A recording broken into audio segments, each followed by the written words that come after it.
Alto, espera, yo sé que la duración del video te asusta, está bien. Una parte del video es teoría y la otra viene relacionada con un ejercicio. Aquí enfrente tienes los momentos del video, en caso de que no aparezca aquí en los capítulos, para que tú puedas consultar cada uno, ya sea que te interese más el ejercicio, más la teoría, más las herramientas, por ejemplo usar el Chemsep. Bueno, aquí tú escoges, así que bueno, comencemos. Buen día, mi nombre es Mauricio Sosa García, un estudiante de Ingeniería Biotecnológica del Plan 2006 de la Unidad Profesional Interdisciplinaria de Ingeniería Campus Guanajuato del Instituto Politécnico Nacional. El día de hoy hablaremos de la destilación. Vamos a hablar desde la fisicoquímica hasta el proceso, siguiendo el método de McCabe-Thiele. El docente es Luis Miguel Pérez Aguilar en la materia Bioseparaciones Fluido-Fluido 6BV1 252. Bueno, ahora vamos con lo que es la introducción. Primero, ¿qué es la destilación?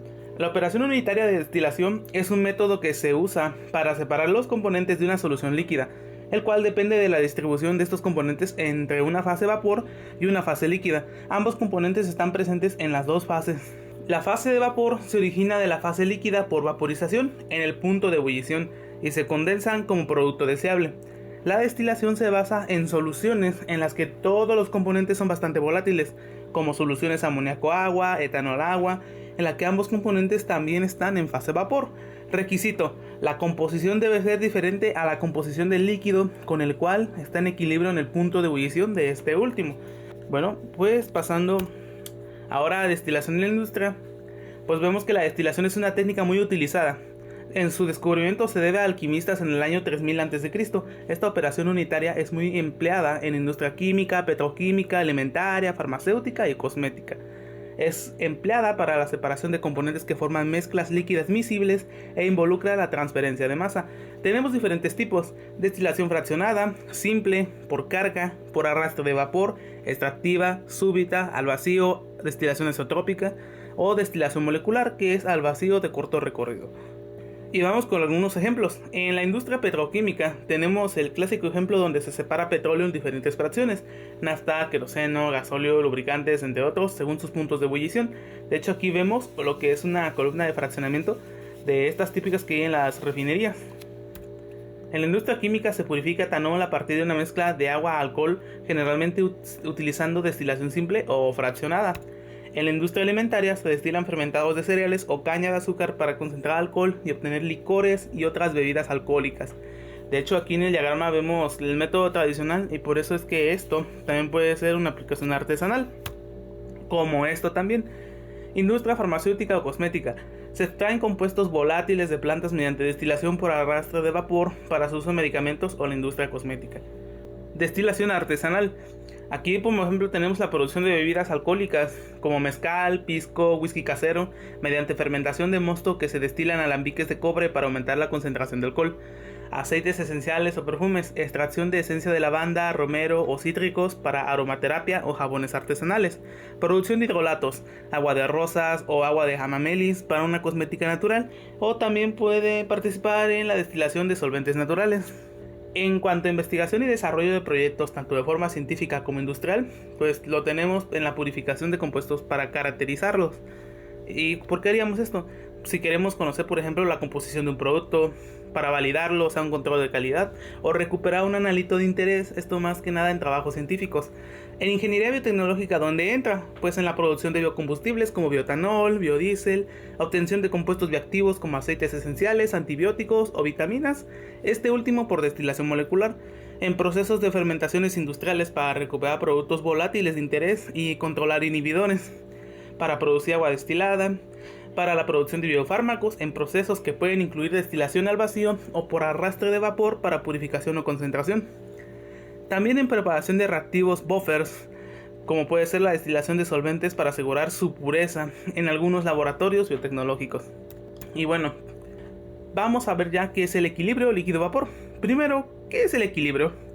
Se reconoce al equilibrio como una condición estática donde con el tiempo no ocurre cambio alguno en las propiedades macroscópicas de un sistema, lo cual implica un balance de todos los componentes que pueden ocasionar un cambio, más bien de todos los potenciales. Regla de fases.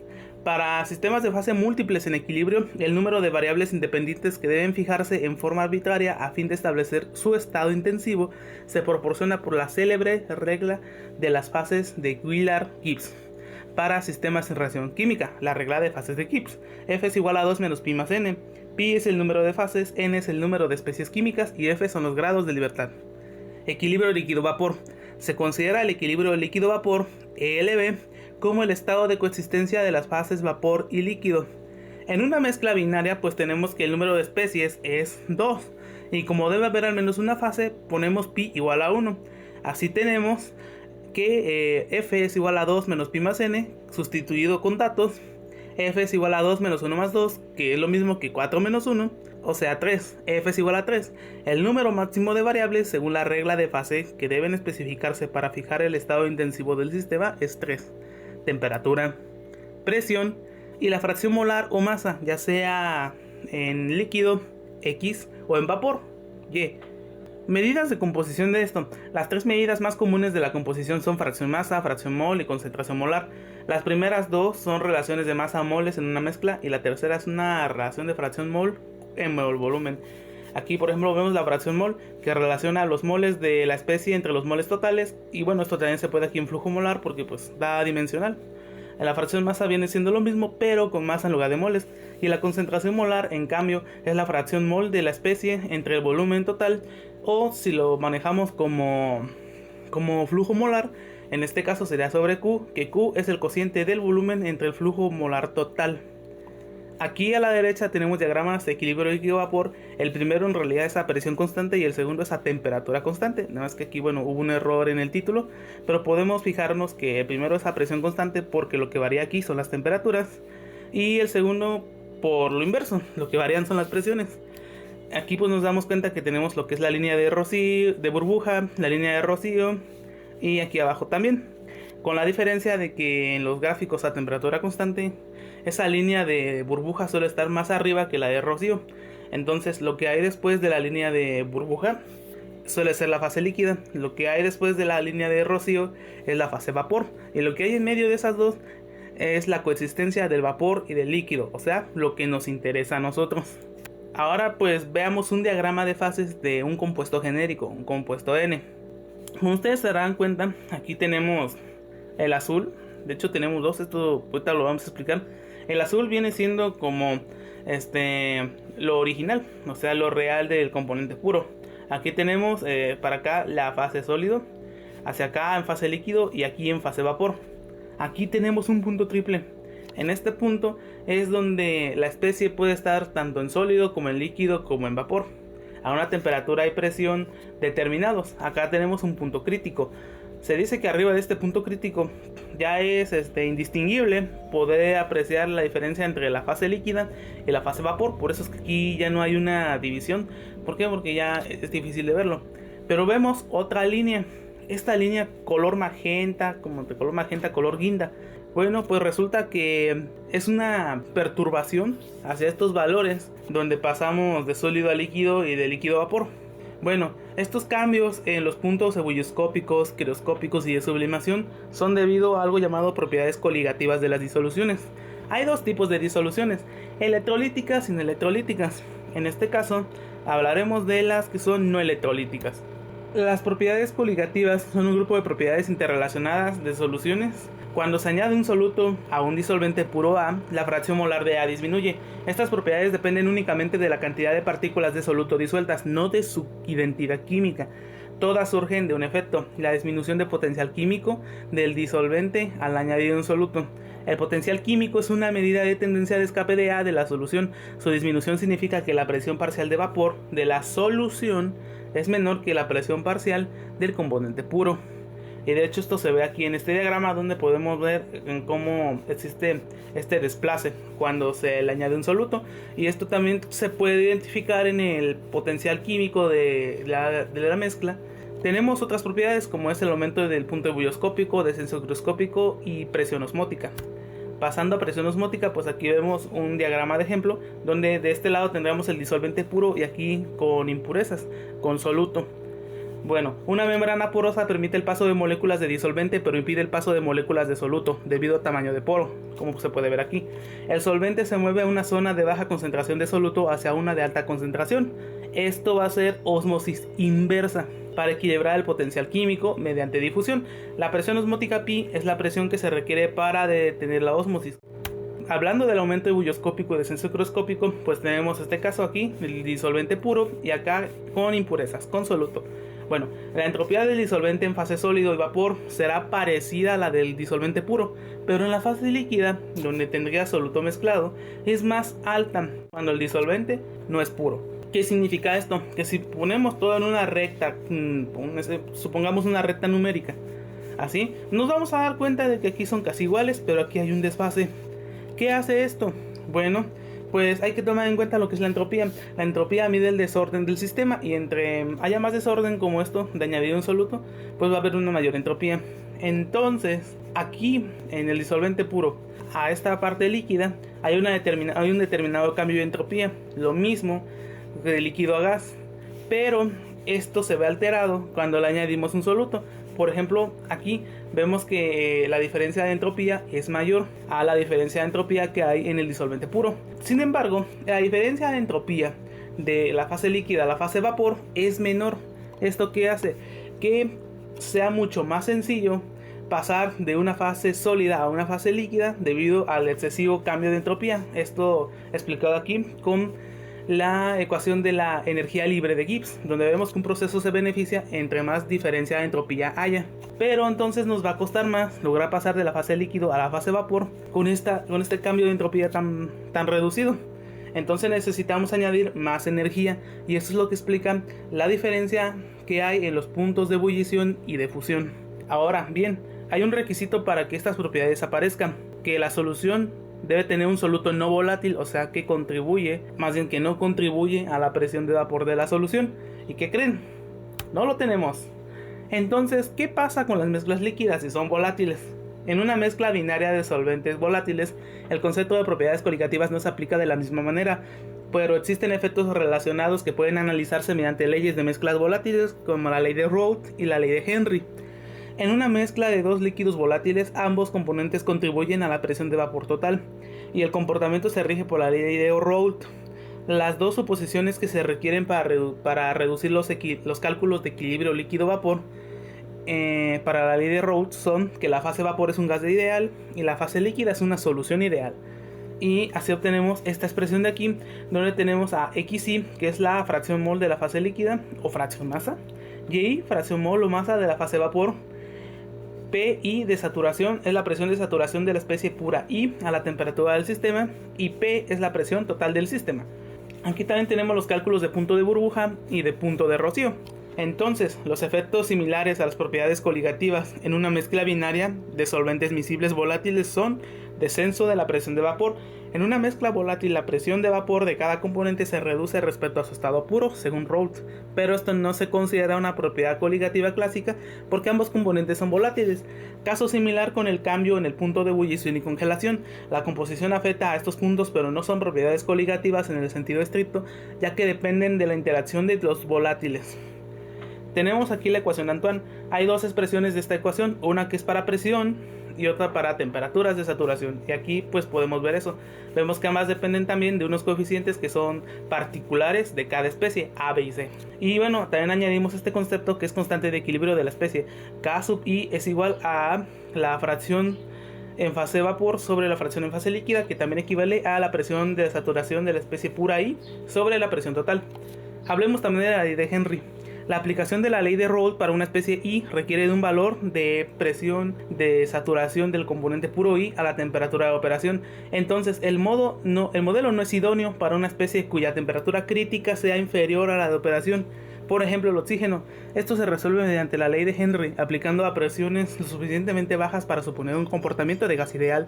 Entonces se trabaja con la siguiente expresión, que es esta. En lugar de tener la presión de saturación, vemos aquí la constante de Henry. Y a lo que se refiere con esto de la temperatura crítica sería la temperatura a la que se llega al punto crítico. Por ejemplo, El oxígeno tiene algo así que ronda a los menos 180 grados Celsius. Si nosotros operamos a una columna de destilación con una mezcla que entra a 30 grados Celsius, bueno, pues ya rebasamos esa temperatura crítica. Entonces, ahora hablemos de Raoult modificada. Para presiones bajas a moderadas, una ecuación mucho más efectiva para el equilibrio líquido-vapor se obtiene si abandonamos la suposición de un líquido ideal de la ley de Raoult y se toman en cuenta las desviaciones de la idealidad de las soluciones en la fase líquida. La ley de Raoult modificada se obtiene cuando a la expresión se le inserta un coeficiente de actividad, gamma, que aparece aquí, gamma de la especie. Hay formas distintas de calcular gamma. Por ejemplo, suponiendo una mezcla binaria, gamma 1 sería el exponencial de un coeficiente A multiplicando a el cuadrado de la fracción masa o fracción mol en fase líquida del componente 2. Y para gamma 2 pues sería esto, pero con el componente 1, el clave ligero. Y esta sería una correlación con la que podríamos calcular. Bueno, esto ya depende de qué modelo utilicemos. Aquí vemos implícita la temperatura. ¿Por qué? Porque los coeficientes de actividad son funciones de la temperatura y de la composición de la fase líquida, dependiendo de las mismas variables que el potencial químico. Entonces las expresiones para punto de burbuja de rocío quedan así. Aquí tenemos otra vez lo que son los diagramas de equilibrio líquido-vapor. También podemos ver que en este, que es a presión constante, tenemos en los bordes las temperaturas de saturación y en el de temperatura constante en los bordes las presiones de saturación.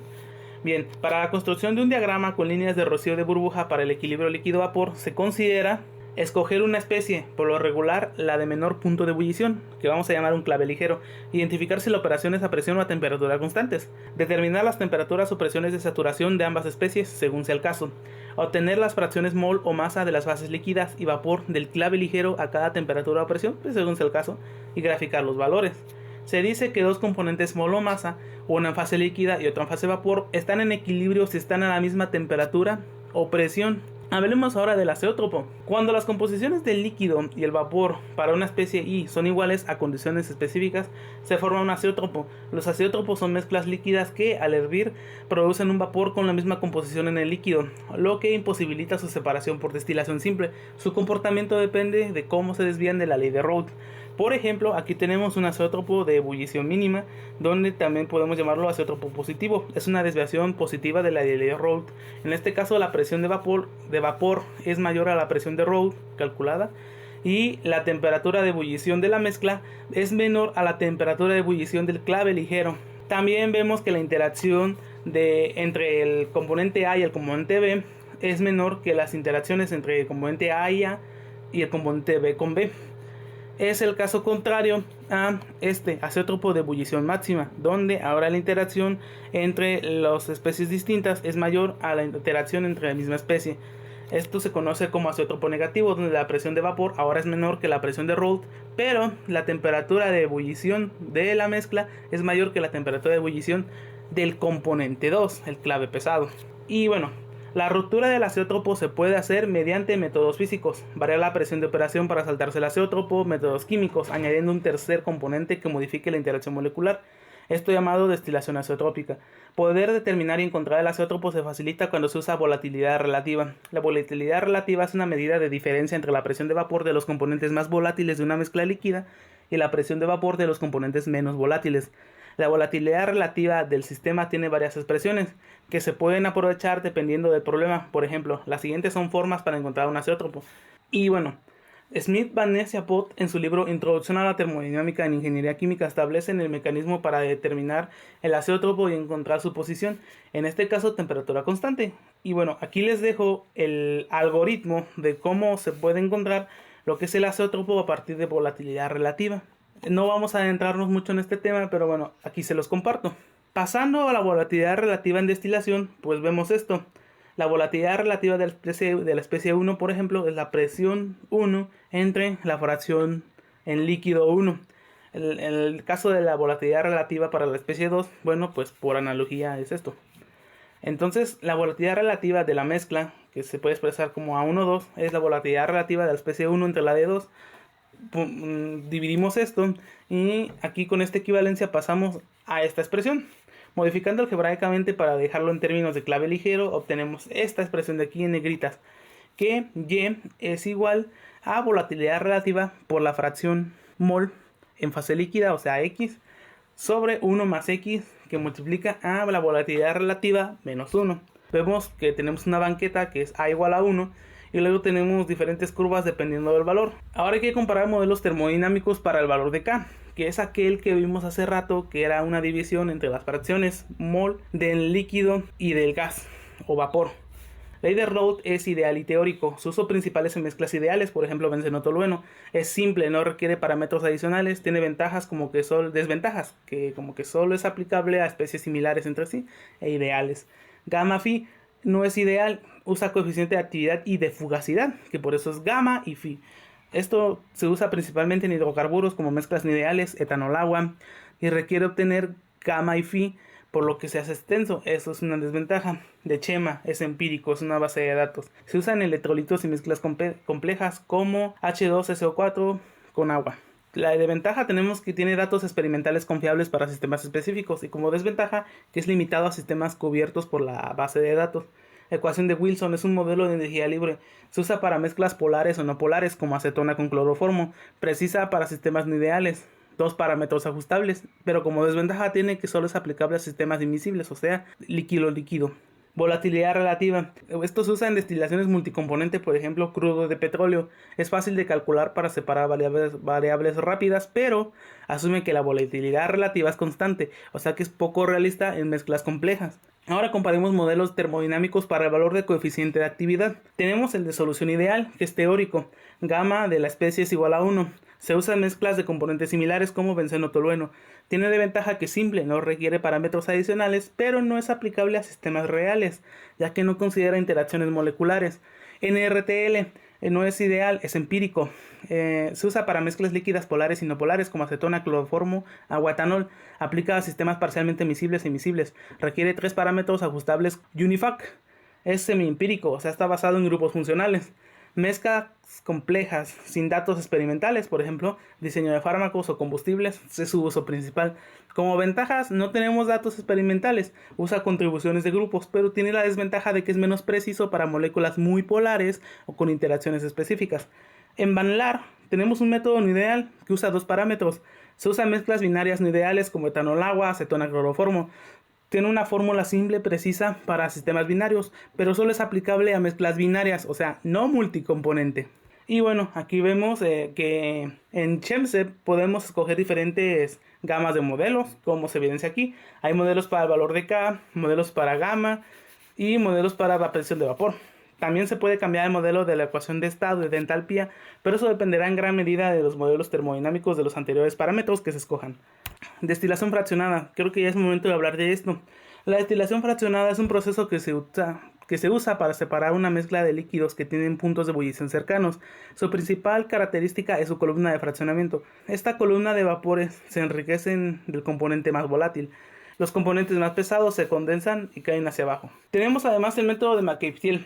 El método de McCabe-Thiele es una técnica gráfica que se usa para diseñar o analizar columnas de destilación fraccionada. Sirve para calcular cuántos platos o etapas necesitas en una columna para separar una mezcla con cierta eficiencia. El corazón del método son los puntos de domos, fondos de alimentación, las rectas de regresión de enriquecimiento y agotamiento, la recta de alimentación Q, y se centra en las fracciones de líquido y vapor de clave ligero. Aquí vemos las rectas de operación. Y bueno, también vemos lo que son los fondos, los domos y la alimentación.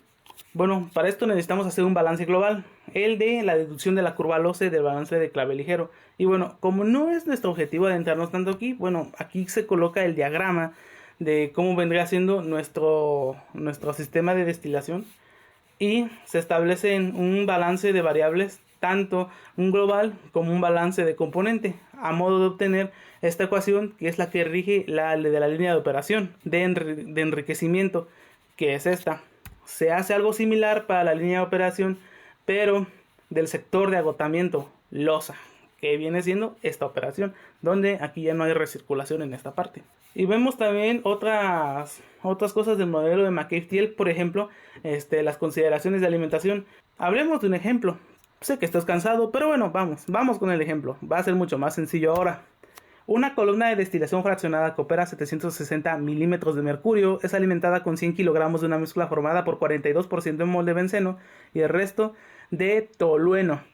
El producto de destilado obtenido contiene 96% en mol de benceno, mientras que el residuo contiene 3% en mol de benceno también. La relación de reflujo es de 0.8. Si la alimentación entra a 30 grados Celsius y se tiene una volatilidad relativa de 3.5, determina A. Los flujos molares de todas las corrientes. B. Las ecuaciones losa y losa. C. Los platos teóricos. D. Las composiciones en cada plato. E. La etapa de alimentación. F. Los platos mínimos. G. La etapa de alimentación a relación de reflujo máxima. Primero hay que establecer el diagrama de operación. Hay que construir la banqueta con alfa igual a 1 y la curva de operación de alfa igual a 3.5, nuestra volatilidad relativa en GeoGebra. Para eso tenemos que usar la opción función y la opción esta que nos indica la opción de poner la función y los límites, la abscisa final y la inicial. Vemos los pesos moleculares de benceno y tolueno. Evidentemente nos damos cuenta que el benceno es el de menor, o sea que es el clave ligero. Y de todas maneras esto se podía inferir debido a que nos dicen que los domos la mayor concentración es de benceno, o sea que ese es el producto de interés, ese es el clave ligero. Entonces tenemos en la alimentación x1 igual a 0.42, en los domos 0.96 y en los fondos 0.03. Lo que hacemos es colocar esos valores aquí en la banqueta, aprovechando que y es igual a x, pues nada más podemos colocar unas coordenadas donde tengamos como x y como y el mismo valor que corresponde a domo, alimentación y a fondos. Haciendo un balance de materia, bueno, sabemos que el sistema entra en 100 kilogramos de mezcla, 42% de benceno y 58% de tolueno, con los datos de domos y fondos. Entonces establecemos esto, que F es igual a D más W, o sea, la salida en fondos y en domos, no al revés, en domos y en fondos. Ahora ponemos valores para un balance de benceno, que es este que está aquí, sustituyendo los valores, y también el de tolueno. Tenemos 3 incógnitas, 3 ecuaciones. Excelente. Como la alimentación está en kilogramos y no en kilomoles, debemos convertirlo entonces. Para eso vamos a sacar lo que es el peso molecular de la mezcla, obteniendo así un peso molecular de mezcla de 86.2487, el cual se convierte ahora a kilomoles, tomando en cuenta que tenemos 1000 kilogramos y obtenemos 11.5944 kilomol de mezcla. Ya conocida la F, se puede sacar el flujo en domos y fondos. De aquí despejamos W para obtener esta expresión y luego esto lo sustituimos en el balance de tolueno. ¿Para qué? Para que nos queden términos de D y de F. Entonces despejamos D de esta forma para poder sustituir los datos que tenemos ya conocidos de F y así obtener cuánto es el valor de D, o sea, cuánto es el flujo que existe en los domos, que es 4.8622 kilomoles. Luego, para obtener el de los fondos, pues nada más hacemos la resta, F menos D, y así obtenemos 6.7322 kilomoles. Así respondemos la primera pregunta. Los flujos molares en todas las corrientes. Bueno, en la alimentación son 11.5944 kilomoles. En los domos son 4.8622 kilomoles. Y en los fondos son 6.7322 kilomoles. Y aquí tenemos las composiciones de clave ligero y pesado. Ahora la línea de alimentación. Para calcular la línea de alimentación se necesita el valor de Q, que no se tiene. Bueno, entonces ¿cómo lo hacemos? Para eso utilizamos esta ecuación. Q es igual a HV menos HF entre HV menos HL. HV es la entalpía como vapor saturado, HL como líquido saturado y HF es la entalpía a las condiciones de alimentación. ¿Qué entalpías? Las de la mezcla. Ok, sabemos que la entalpía se calcula de esta forma, con esta integral, con este CPF. ¿Por qué? Porque es el de la mezcla también. Para obtener el CP de mezcla necesitamos los CP de benceno y de tolueno. En la tabla se puede ver que tenemos un CPR que fue calculado a 298 Kelvin, temperatura de referencia. Entonces conviene usar la ecuación que nos proporcionan aquí, que va de 0 a 100 grados Celsius. Y sustituimos los valores de A, B y C, también de temperatura de operación, que en este caso es, al ser 30 grados Celsius, sabemos que son 303.15 Kelvin. Entonces aquí sustituimos los valores primero para hallar el de benceno con las constantes de benceno, que son estas, las mismas de acá. Y haciendo las operaciones vamos a obtener que el CP es igual a 136.209 kJ sobre kilomol Kelvin para benceno.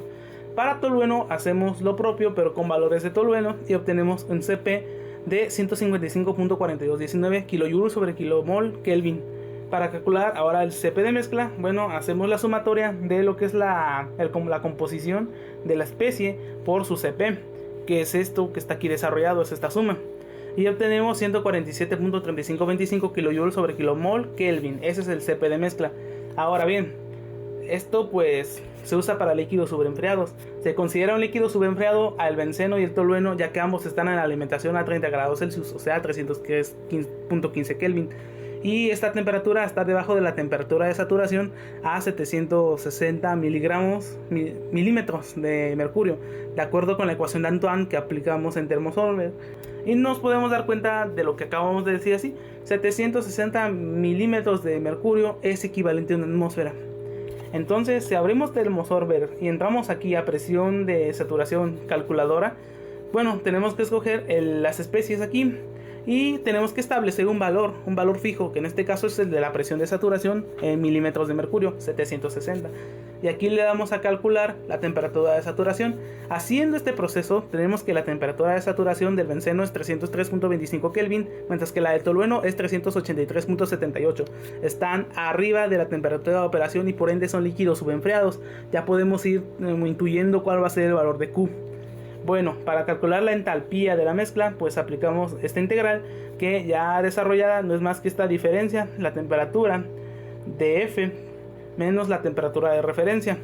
Entonces, sustituyendo eso y sabiendo que la temperatura de referencia que usa el libro son 298 Kelvin, tenemos esta entalpía de 758.8653 kJ sobre kilomol.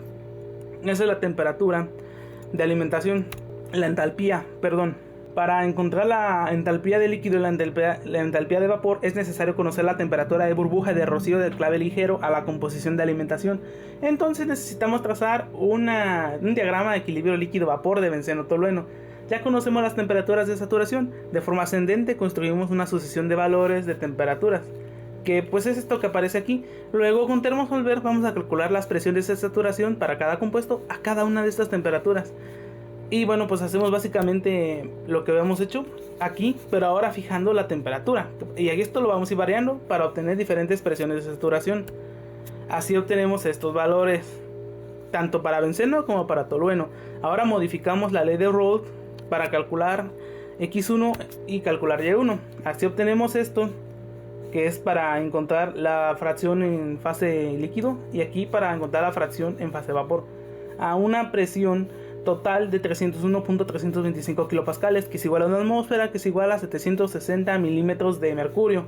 Así obtenemos estos valores de composición que luego vamos a colocar en GeoGebra para construir el gráfico, y mediante la función de crear un poligonal, que es esta que se ve acá, seleccionando esos datos y crear poligonal, vamos a poder construir este gráfico.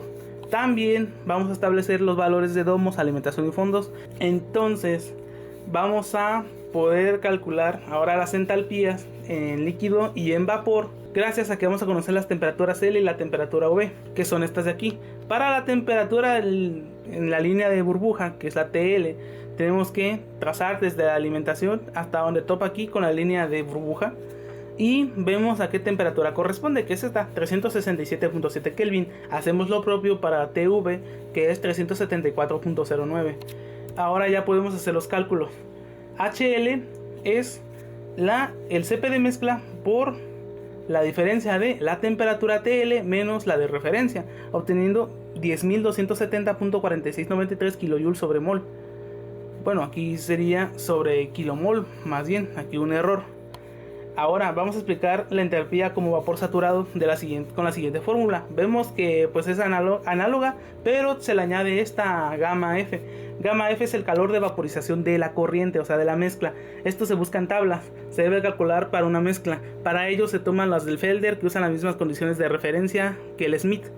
Y bueno, este de aquí pues es lo mismo, es temperatura de calor de vaporización. Este de aquí es para el benceno y este de acá es para el tolueno. Aplicando esta fórmula vamos a obtener lo que es el calor de vaporización para la corriente, para la mezcla, que vendría a ser 32.333.9 kJ sobre kilomol. Sustituyendo los valores aquí para la entalpía de vapor, de condiciones de vapor, vamos a obtener el valor de 43.545.95 17 kJ sobre kilomol. Y así ya podremos calcular Q. Q es esto. Hacemos las restas correspondientes sustituyendo valores y obtenemos 1.2858. Es adimensional porque ambos son kilojoules sobre kilomol. Perfecto. Ahora ya es muy sencillo, ya lo que viene es muy sencillo, ya acabó la parte difícil. Establecemos los valores para la alimentación Q. Ahora se buscará determinar las expresiones para losa y losa, que es algo que nos piden a nosotros. ¿Qué son estas? Bueno, conociendo que la relación de reflujo es 0.8, sustituimos los valores en losa, en loce, perdón, y esta XD pues es la composición del clave ligero en los domos, que es 0.96. Para losa lo único que debemos trazar es una línea desde los fondos, desde aquí hacia la que está aquí con la banqueta, hacia acá, hacia donde intersecta loce con esta línea que es la línea Q, que yo llamé fit line. Aquí debe haber una intersección entre los tres, y de esta manera solo vamos a tener que sacar su pendiente y su ordenada al origen. Entonces, bueno, haciendo eso vamos a poder calcular las expresiones que nos quedan de esta manera. Loce viene regido por la siguiente expresión: y es igual a 0.44x más 0.53, mientras que losa es y igual a 1.56x menos 0.02. Estas son las expresiones y así se resuelve el inciso B. Ahora vamos a comenzar a trazar etapas basándonos en el equilibrio líquido-vapor. Sabemos que a cada composición de la fase líquida que el clave ligero le correspondrá una en fase vapor. Básicamente hacer esto, y luego esto, y luego esto, y luego esto. Esto lo podemos hacer usando polígonos, que es esta opción que les aparece en GeoGebra, y usamos polígono. ¿Para qué? Para que logre colorearse esta área, y es mucho más fácil y pues mucho más estético. Así obtenemos el inciso C y E. Haciendo todo esto hasta que superemos esto de los domos o lo igualemos, vamos a obtener la cantidad de platos teóricos, que son 13, o etapas teóricas. Cada polígono equivale a una etapa o plato. Y como etapa de alimentación, pues haciendo aquí zoom, vemos que es en la sexta etapa. Ahora bien, para lo que nos piden el inciso E, tenemos que determinar las composiciones de cada plato. Bien, no es muy claro si habla de la entrada o de la salida, pero como conocemos composiciones iniciales y finales, bueno, pues determinaremos que puede ser a la salida de cada plato. Entonces yo creo que mejor vamos a tomar las que hay a la salida de un plato y a la entrada de otro, como aparece aquí. En domos tenemos estas composiciones, en fondos también ya sabemos, y lo que hay entre plato 1 y 2, 2 y 3, 3 y 4 y así hasta llegar a platos entre 12 y 13, son estas composiciones. ¿Qué vemos aquí? Que va bajando la composición en líquido y en vapor del clave ligero a medida que aumenta la del clave pesado. Esto, bueno, tiene mucho sentido con todo lo que hemos visto en los diagramas. Ahora vamos a hablar de esto. Debemos abordar los incisos F y G, los platos mínimos y la etapa de alimentación a relación de reflujo máxima. Estos están relacionados dado que a una relación de reflujo mínima el número de platos será infinito, el máximo, y a una relación de reflujo máxima las etapas serán las mínimas, pues las líneas de operación se asemejan tanto a la banqueta que prácticamente se superponen sobre esta, por lo que ahora las etapas se trazan sobre la curva de la banqueta. Ya saltándonos de teoría hacia la aplicación, vemos este diagrama donde evidentemente vemos que hay 6 etapas. Entonces, ¿qué quiere decir? Que los platos mínimos son 6 a una relación de reflujo máxima, 6 etapas teóricas, mientras que la etapa de alimentación en este caso es la tercera etapa, que pues es esta. Aquí se ve muy simple. Ahora vamos a comparar esto, porque ya está resuelto el problema, con Chemsev, y vamos a dar un tutorial. Si has aguantado hasta esta parte del video, muchas felicidades. Excelente. Bien, primero abrimos el Chemsev y le colocamos un título a nuestro trabajo, separación benceno-tolueno, de ejemplo, y le vamos a colocar nuestro objetivo.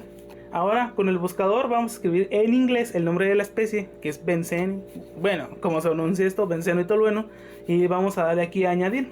Aquí pues ya los agregamos. Luego vamos a seleccionar columna de equilibrio aquí en las condiciones de operación, que es esto, y el tipo de operación, número de etapas o platos de alimentación, cómo se comporta el condensador y el rehervidor, una destilación simple, condensador con un producto líquido total y el rehervidor líquido parcial, número de etapas 13, que es lo que nos había dado, y el número de estados, la etapa de alimentación 6, que es esto que se ve aquí.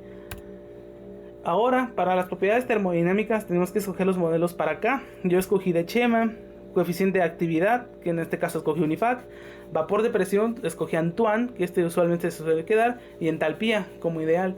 La entalpía ideal, y para la entalpía vamos a colocar la de referencia, las que usaban los autores de las etapas, de las tablas que vimos, las del Felder y las del Smith, o sea 298 Kelvin. Perfecto. Después vamos a pasar a las propiedades físicas y de reacción. Para estos casos, bueno, no vamos a modificar nada. En un proceso más riguroso que consta de excepciones, podríamos modificar ciertos parámetros. Ahora en unidades, nos saltamos de repente cerca unidades. ¿Por qué? Porque hay que establecer las unidades en las que estamos trabajando o las que nos acomodamos, las que nos pidan. Por ejemplo, en este caso vamos a establecer, bueno, esto que vemos aquí es para escoger todo un sistema en el que se trabaja, por ejemplo, sistema inglés, sistema internacional, y acá ya las podemos modificar desplegando esta pestañita. Para temperaturas vamos a escoger Kelvin, para presión kilopascales, entalpía kilojoule sobre kilomol, flujo kilomol sobre segundo y flujo másico kilogramos sobre segundo. La alimentación, se coloca el nombre de la alimentación, la etapa donde ocurre, o sea, donde se queda, las fases entrarán como mezcla, no separada, o sea que vamos a coger not split, que es lo que aparece aquí, a las condiciones dadas de temperatura, de presión y composiciones. Bueno, le agregamos un nombre a la alimentación, le puse alimentación, muy creativo. Vamos a poner flujos molares aquí, el estado de temperatura y presión, con una presión de 760 milímetros de mercurio, que es esta, temperatura en Kelvin 303.15, benceno 0.42, tolueno 0.58, lo que nos da un total de flujo de 1. Hasta ahí todo bien. Establecemos especificaciones de presión en la columna, el cual pues es esto, la que ya conocemos y queremos que sea constante. Luego nos vamos aquí a transferencia de calor, donde queremos que esto sea un proceso adiabático, o sea, no pierde calor, así de simple. Y el nombre pues ya lo podemos dejar igual. Y la eficiencia queremos que sea de 1. Ahora, aspectos de la columna. Esto pues sí, ya son más cosas. Se colocan los nombres de los fondos y de los domos. En el caso de los domos escogemos la fracción molar de benceno 0.96, que es esto de aquí.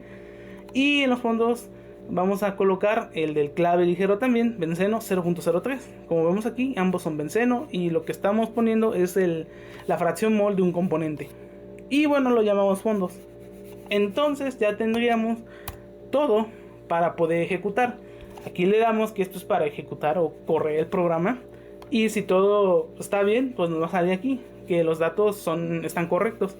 Entonces le damos OK y nos va a pedir guardar el archivo. Le colocamos el nombre, un nombre adecuado. En este caso pues yo le puse este. Y bueno, ya guardándolo nos va a aparecer este recuadro de que evidentemente logró correr el programa.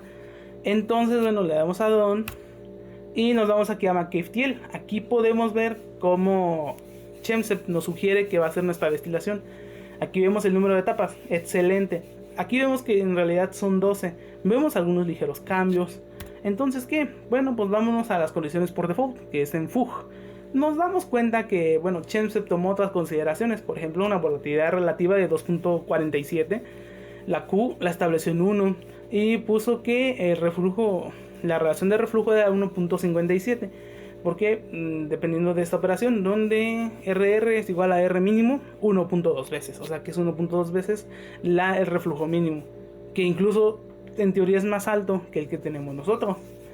Entonces esto es una forma en la que Chemsept nos dice cuáles son las condiciones de operación más reales con esos modelos termodinámicos que escogimos. Ahora podemos explorar también la opción de costos y diseño. Bueno, esto lo hacemos yéndonos a rating.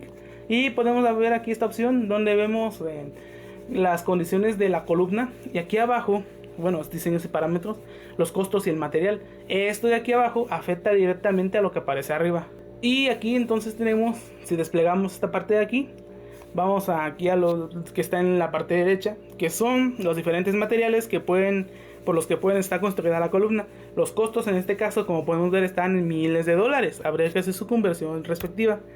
Hablemos de esos materiales. Los materiales para columnas como carbon steel, stainless steel, monel, titanium, bueno, no sé si los esté pronunciando bien, ofrecen distintas ventajas según la aplicación. El carbon steel es económico y resistente, ideal para entornos no corrosivos. Stainless steel, en versiones clad o solid, proporciona una mayor resistencia a la corrosión, siendo apto para ambientes más húmedos o químicos. El monel, especialmente en su versión sólida, destaca de su excelente resistencia a la corrosión marina y ácidos, aunque es más costoso. El titanium, ya sea clad o solid, es ligero, extremadamente resistente y perfecto para aplicaciones críticas industriales, químicas o aeroespaciales, pero con un precio elevado. La elección depende del balance entre costo, durabilidad y las condiciones operativas. Las traducciones en este caso, carbon steel es acero al carbono, stainless steel clad solid es acero inoxidable revestido o macizo, que es solid. Monel es revestido, el monel revestido macizo. Monel es una marca como tal registrada de una aleación que es de níquel con cobre, y Titanium pues es titanio revestido y macizo. Hay que analizar las herramientas que usamos. Bueno, ¿a qué llegamos con todo este extenso video? Pues este análisis. Las hojas de cálculo brindan una forma rápida de realizar cálculos para ejercicios de equilibrio líquido-vapor con roll simple y roll modificada. Con una función se pueden automatizar las operaciones con resultados que pueden relacionarse con otras celdas. Es un elemento fuerte para graficar los componentes equilibrios líquido-vapor. Sin embargo, no es un software muy adecuado para trazar la mayoría de líneas con el método de McAfee, pero los gráficos dependen mucho de que haya datos tabulados. Por ejemplo esto. Thermosolver y calculadoras termodinámicas. Calculadoras termodinámicas como Thermosolver agilizan los cálculos de diferentes parámetros termodinámicos y físico-químicos. Algunas más sofisticadas suelen considerarse simuladores y permiten modelar el equilibrio líquido-vapor con ecuaciones termodinámicas avanzadas como NRTL, Wilson o UNIFAC, cruciales para diseñar columnas de destilación. Por ejemplo, miren, en Thermosolver tenemos una base de datos para consultar constantes de Antoine, presión, temperaturas críticas, factores de excentricidad, entre otros datos.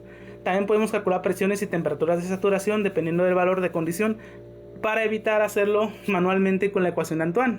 De todas maneras, aquí usa ecuación de Antoine. Podemos determinar el coeficiente de fugacidad de una especie, también hallar el punto de burbuja de rocío, el equilibrio químico de una reacción entre especies, entre más opciones. O sea, es muy diverso. Ahora con GeoGebra y software matemáticos, un software de geometría analítica muy conocido, un complemento para Excel, ya que se pueden construir gráficos de una manera más sencilla, tanto con una serie de puntos tabulados como con funciones que pueden estar delimitadas por intervalos. Herramientas como las semirrectas, segmentos, pendientes, intersecciones, entre otras, son complementos perfectos para encontrar valores como composiciones, temperaturas, número de etapas, con los métodos gráficos de equilibrio líquido-vapor y el método de McAfee para destilación fraccionada.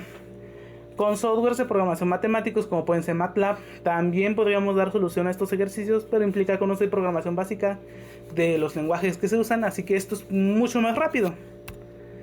Ahora, en simuladores como ChemSet para operaciones unitarias, pues vemos que un simulador de procesos termodinámicos especializado en operaciones de separación como destilación, absorción y extracción, que está basado en métodos rigurosos, es de mucha ayuda. Este software integra bases de datos termodinámicas y algoritmos eficientes como InsatOut con aplicaciones de diseño y de optimización. En la destilación brinda diversas herramientas para adaptar el proceso a las condiciones deseadas, donde además podemos escoger diferentes modelos de cálculo. Otra ventaja que tenemos es que es compatible con Excel y simuladores como ChemCAD y Aspect Plus. Otras funciones que tiene es la de los costos, dependiendo del diseño de columna, construcción de gráfico, equilibrio líquido-vapor de los compuestos. Con datos también podemos exportar pues esto a una hoja de cálculo de Excel o también de GeoGebra. Y bueno, aquí tenemos una gran serie de opciones. O sea, ChemSet es bastante vasto, la verdad. Y pues hay que llegar a una conclusión de todo esto. El estudio de la destilación es de suma importancia en la bioingeniería debido a que ciertas áreas tienen interacción obligatoria con esta operación unitaria de ingeniería química. Tiene importancia tanto profesional como académica, puesto que se emplean los conocimientos de equilibrio de fases, propiedades de compuestos orgánicos y termodinámica de reacción, lo que desarrolla la habilidad de comprender los fenómenos fisicoquímicos de manera más sencilla al verlos en aplicación. Utilizar herramientas como hojas de cálculo, calculadoras termodinámicas, graficadores y simuladores de operaciones unitarias en el estudio y aplicación de la destilación para desarrollar habilidades como el manejo de software especializado en cálculos, así como los modelos termodinámicos, automatización de cálculos y simulación de procesos. También se propicia el análisis de datos y el pensamiento crítico, que obliga a tomar soluciones técnicas para hacer más eficiente y eficaz el proceso. Estas habilidades pues nos abren camino en la industria. Y bueno, esta es la bibliografía que llegamos a usar. Que bueno que llegamos hasta aquí. De hecho, todo está lo de extracción líquido-líquido y perdón. Gracias, muchas gracias por haber aguantado todo este video, toda esta clase. Se lo agradecemos bastante. Cuídense.